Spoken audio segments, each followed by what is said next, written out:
Chers bien-aimés, une fois de plus, merci de l'occasion qui nous est accordée en ce jour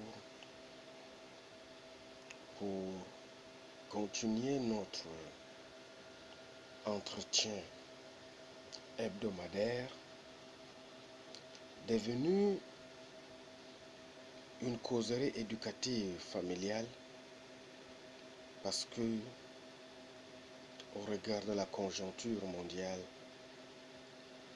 nous avons plus que jamais besoin d'une prise de conscience collective, besoin d'un entretien mutuel et au regard des préoccupations qui touchent notre planète en général et le continent africain en particulier, à cause de la récession économique, à cause des multiples crises financières qui ont touché nos États au point où l'économie est devenue un problème difficile à cerner, difficile à comprendre, parce que quand on parle de l'économie, il faut voir le point crucial et fondamental de la monnaie.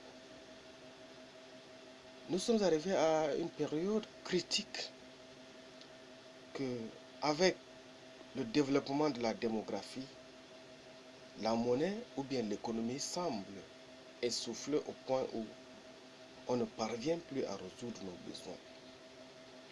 Mais alors, si en Afrique, l'économie semble poser problème pour être la solution au développement, sous d'autres cieux, dans d'autres continents, ils ont trouvé une astuce supplémentaire à travers l'économie numérique pour booster la croissance de leurs industries et apporter même une solution au problème de la sécurité sociale. C'est pourquoi, lorsqu'on parle de crise financière, il faut tirer une leçon du passé. Comme c'est souvent le cas, les économistes sont donc loin d'être unanimes, tant sur les causes que sur les conséquences des cycles économiques. Toutefois, pour tempérer quelque peu le sentiment de joute intellectuelle gratuite qui pourrait se dégager de ce passage en revue des grands courants d'analyse, deux remarques s'imposent.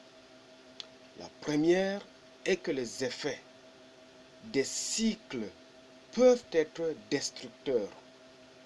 On l'a souvent bien dit, le monde des pays industriels a conservé la mémoire de la grande crise, notamment celle qui a ruiné nombre de pays et abouti à l'arrivée du nazisme au pouvoir en Allemagne.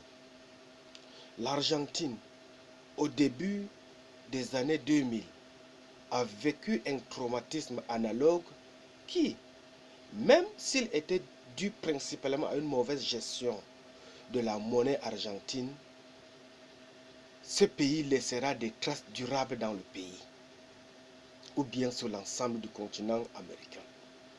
Le débat, vous comprendrez par là que le débat autour des politiques anticliniques ou bien anticycliques n'a donc rien de désincarné. On ne peut pas d'ailleurs s'empêcher de penser que les tenants du laisser-faire jouent avec le feu en déclarant que les mécanismes spontanés du marché sont des meilleurs régulateurs que quelque politique publique que ce soit. L'expérience d'un siècle et demi de crises récurrentes ne va pas dans ce sens.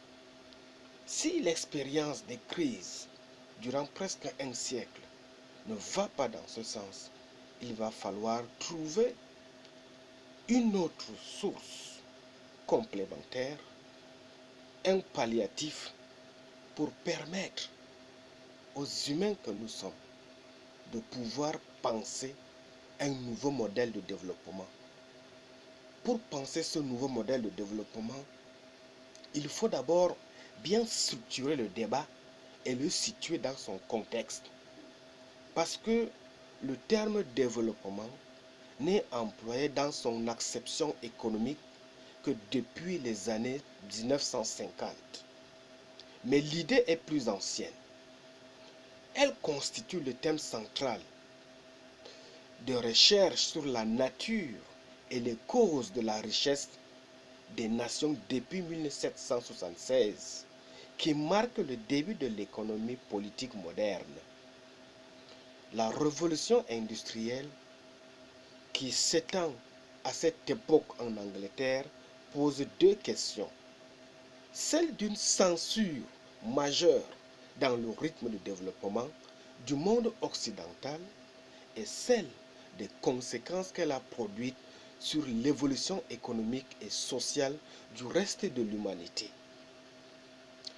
Jusqu'au XVIIIe siècle, en effet, il n'existait pas de grande différence de niveau de vie entre les divers continents.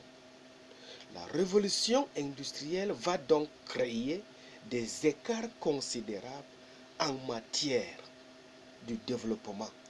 Et ce développement économique est devenu ainsi un défi pour la partie de l'humanité qui a subi une régression financière, bref, une régression monétaire dans son capital, tant sur le plan industriel que sur le plan de l'économie sociale.